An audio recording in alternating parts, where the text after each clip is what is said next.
Hey guys, welcome to my first episode. I'm Jason Jacobs. We're going to be here talking sports, trying to build a big, large community. We want to hopefully do these episodes live later down the road. A little bit of equipment malfunction. YouTube wouldn't let me make live videos at this time. So I got to kind of work my way around it, upgrade my phone or something, upgrade cameras, which I can do that.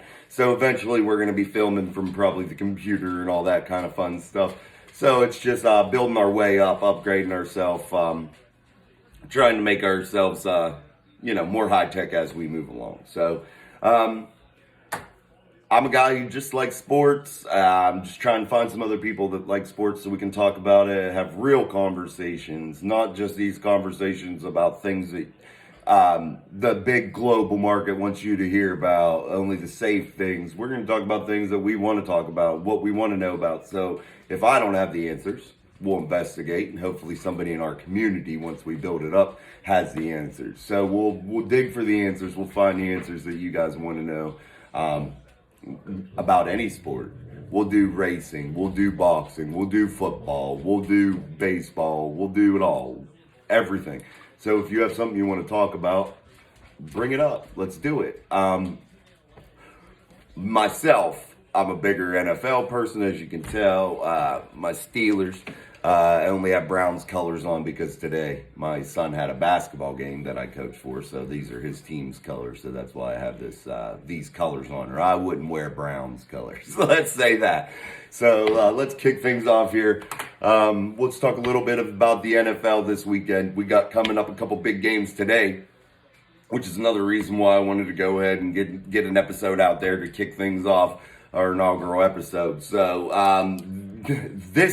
today is going to be a really big game for, let's just kick it off with the biggest game, which is the Titans and Jaguars. This is going to be the AFC division winner here. So, I mean, this is big for both teams. You have the Jaguars riding in there with ETN, who's a powerhouse, Trevor Lawrence, who's big time, just really starting to show his colors this year, really starting to kick things off and really starting to see things and show things that his ability to play at this level, which is something we haven't seen in the past, when he just came into the league. So this is big for him. He's going to go down there and try to put a butt whooping on Josh Dobbs and company, which we know a lot about Josh Dobbs.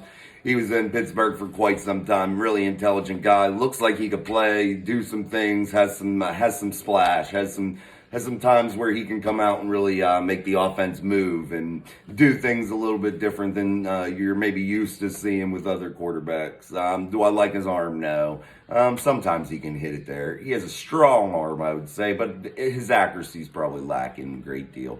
So can he go in there and beat Trevor Lawrence and the Jaguars? I don't know. I mean, I'm going to say maybe. He could. But I like Trevor Lawrence in this game. He's really playing tough, starting to see his progression, starting to know where to deliver the ball, starting to throw people open, NFL style. This ain't college anymore. There's not going to be people standing 10 yards down the field wide open, 20 yards down the field wide open. Maybe occasionally. But typically that's not going to happen in the NFL. The NFL is a game of inches, and until you can learn how to play that way, you're just going to be an average run-of-the-mill guy. So let's go to the next game of the day on the docket. We have Chiefs-Raiders, which really isn't for too much, except for the Chiefs, trying to keep that number one seed intact over the Bills and the Bengals and possibly other people falling in behind them, like the Ravens and weird scenarios and stuff like that, trying to move up in the seeding. So the Chiefs really want to win this ball game, take it out, get it out early.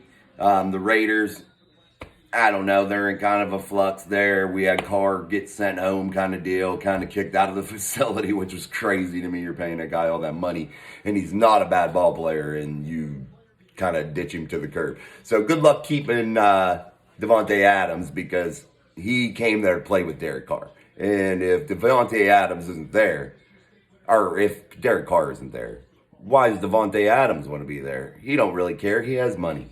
So let's just be real. Some of these guys are at the stage of their career now where it's time to win Super Bowls. They've got paid. They've done the things that they've wanted to do financially in terms of taking care of themselves and setting themselves up down the road. And some of them are ready to hit this and win an actual Super Bowl here and like cement their legacy and cement themselves moving on and hopefully saying, hey, I'm one of the greats. There's very few great players out there that we all talk about that don't have rings.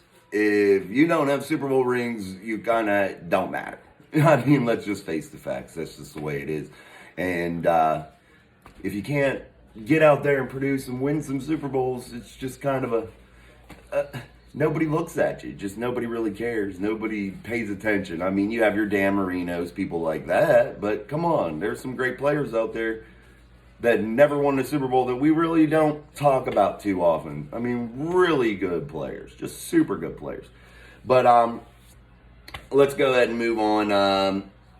The Chiefs trying to hold on to that number 1 seed plays into the Damar Hamlin situation, which we are glad to see the updates on him.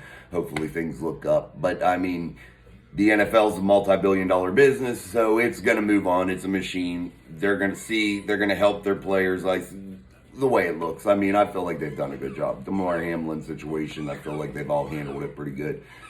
Everybody's been pretty compassionate, trying to help out, trying to just band together, which is a very good thing.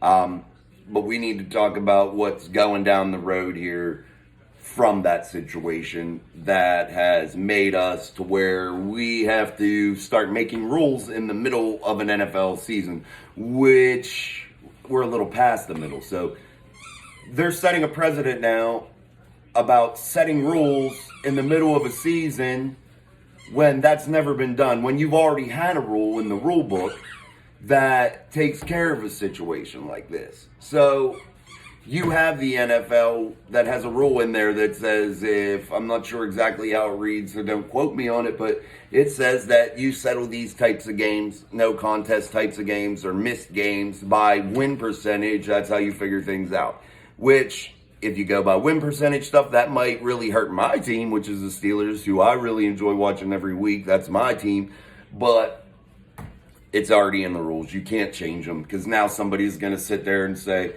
oh, thank you. You've already did that last season in 2022, 2023. Now we're going to go ahead. We want to change this rule because, it just benefits. I hope it doesn't lead to that. But I think that's what the NFL has opened themselves up to and subjected themselves up to. Rodger Goodell's a complete clown and idiot. So you just never know with him why, the rhyme or reason of what he's doing. But if you have a rule in place, you have to follow it. I know this was a very difficult situation. We get that. But sometimes you have to follow the rules, and it just doesn't benefit everybody. Now look at the Bengals. I'm a hated Bengals guy. I don't like the Bengals, but let's call a spade and call fair. The Bengals are the one getting really screwed here. They've played good football. They've beat up on people. They have big-time players. You can't go ahead and knock them down a couple rungs and make them play an away playoff game in Baltimore, for God's sakes, when they've really kicked butt all season. Come on now. Let's keep things the way they should be. Keep things the way that they're supposed to be. Because once you start to deviate from that, you become stupid things like hockey, baseball, things like that, to where their leagues aren't as cemented and not as profitable because, they do things in an unorthodox way sometimes and do weird stuff. And it's just a mess. You got to keep on a straight and narrow path. You have to follow the rules. The rules were voted on. Let's follow them. That's me getting on my soapbox. Sorry about that, but rules are rules. Let me hear in the comments of anybody what their opinion is on the NFL switching up in week 18 when some playoff seeding is at stake, and here we are switching rules and doing things and moving along. Let me hear what your comments are. Let me hear what you want to, what you have to say about it. And we'll have some more discussions. And like I said, hopefully later on down the road, we can have some live sessions here to where we can really interact with each other. I'm going to set up a studio down in the basement, things like that. So this is just to kick things off and, get things moving. If you see my dogs in the background are coming up, they're kind of friendly little girls. Nala is the brown one, the chocolate one, and Sadie is the yellow one, so you can watch out for them. All right, so we were talking about the state of the NFL and how it's setting a new standard, but let's think about this. Every one of us out there are so looking forward to, so hyped, so ready to see the NFL playoffs this weekend. We have big games. Saturday, couple big games. Okay, get you going into it. But Sunday, that 1 o'clock hour hits. Let's go. I mean, come on. The excitement, action-packed. No wonder it's billions and billions of dollars and people want to talk about it and people, can't get enough of this. I mean, it's just crazy. They keep making it longer and bigger and hopefully they don't oversaturate it one day to where it's not as exciting. I feel like some of the lore of the NFL always for me as growing up was, man, there's 16 games in that season. 16 games. And my team has to get going. They have to play hot. They don't got time to go on a 12-game losing streak and come back. It doesn't happen like that. This isn't the other sports where you play 100 and some million games, So this is the NFL. That's why every week counts. Every week is exciting. Every week has meaning. And what a weird stat that my son had told me today was Mike Tomlin, 250 some games, 258-1, where his team isn't playing for something in the regular season. He's only ever had one game in 18 years that his team hasn't been playing for something valuable, something meaningful in terms of seeding, in terms of playoffs, in terms of the division, something. Like, come on, that's an unreal statistic. And name a couple people, coach-wise, maybe like a Belichick or somebody like that, maybe, that has that type of stat. That type of stat is something unreal. That's a big number, man. Let's face that fact. So, Mike Tomlin haters, I'm not a big, huge fan of Mike Tomlin. I think he's too much of a player's coach maybe at times. And I feel like he needs to bring in his coaching staff a little bit because, oh my Lord. I mean, if we get on that soapbox, you have to diversify your offense. You can't be so one-dimensional with certain things such as the Steelers with jet sweeps and just plays over and over and over and over and over again. And thank God that we have a line that's starting to really gel and come together and really play well. If you really watch them, they're not that bad anymore. And they are playing better, which is allowing Matt Canada to look better. And let's get on the Kenny Pickett train here. This kid, 2 weeks in a row, game-winning drives, coming down, hitting a bullet pass to Pickens in the Raiders game, coming through, hitting a dagger cover too, Kenny Pickett, and then smacking it to nausea on the freaking scramble drill. Let's go. Come on now. And if you got something to say about Kenny Pickett, you don't know anything about football. You can say little hands, whatever, can't play, not good enough, not strong enough arm. Do you think for 1 minute the Steelers scouts, the 900 million scouts they have there, going out to these pro days and watching them. I mean, God's sakes, this kid was right next door. They seen him every day. Somebody was watching him every day. You're telling me you don't think that they know how strong his arm is and what they're getting in terms of athleticism, in terms of like where he can put the ball, how he can put the ball there, speed, spin. Spin plays a big role in that kind of thing. So maybe his hand size, maybe that would play a role because spin, let's face the facts. Spin is how your receivers, like how hard it is for them to catch it. So more spin, probably harder to catch. Less spin, probably easier to catch. Just a guess, I don't know, probably. I'm just thinking in my head. But let's just say, Kenny Pickett, 2 game-winning drives.